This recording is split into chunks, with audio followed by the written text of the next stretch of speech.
समुद्र पार की दास्तान, भारत की पहली मस्जिद का जन्म। ये कहानी आज से करीब 1400 साल पुरानी है, जब अरब के रेगिस्तानों से उठी इस्लाम की गूंज 7 समंदर पार भारत के तटों तक पहुंच रही थी। लेकिन हैरान करने वाली बात यह है कि भारत की पहली मस्जिद किसी युद्ध या आक्रमण के जरिए नहीं बल्कि एक चमत्कार और दोस्ती के जरिए बनी थी।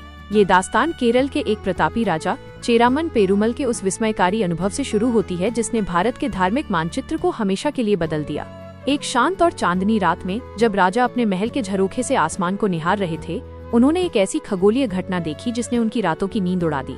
उन्होंने देखा कि आसमान में चमकता हुआ चंद्रमा अचानक 2 हिस्सों में बट गया और फिर देखते ही देखते दोबारा जुड़ गया। इस अलौकिक दृश्य ने राजा के मन में हलचल पैदा कर दी। उन्होंने अपने राज्य के सबसे विद्वान ज्योतिषियों और पंडितों को बुलाया, लेकिन कोई भी इस घटना की तार्किक व्याख्या नहीं कर सका। कुछ समय बाद अरब के व्यापारियों का एक दल केरल के तट पर उतरा।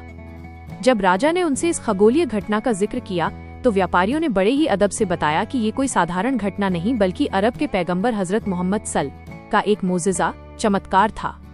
इस बात ने राजा के हृदय पर गहरा प्रभाव डाला।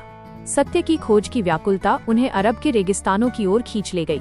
वे अपना सारा राजपाट अपने उत्तराधिकारियों को सौंपकर एक लंबी और कठिन समुद्री यात्रा पर निकल पड़े।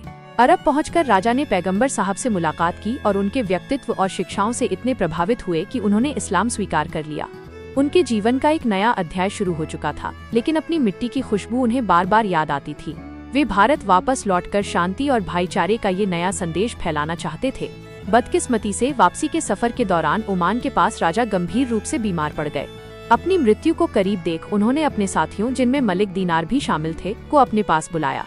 राजा ने उन्हें केरल के राजाओं के नाम पत्र लिखे और वसीयत की कि उनके वतन में जाकर एक ऐसी जगह बनाई जाए जहां लोग ईश्वर की इबादत कर सकें।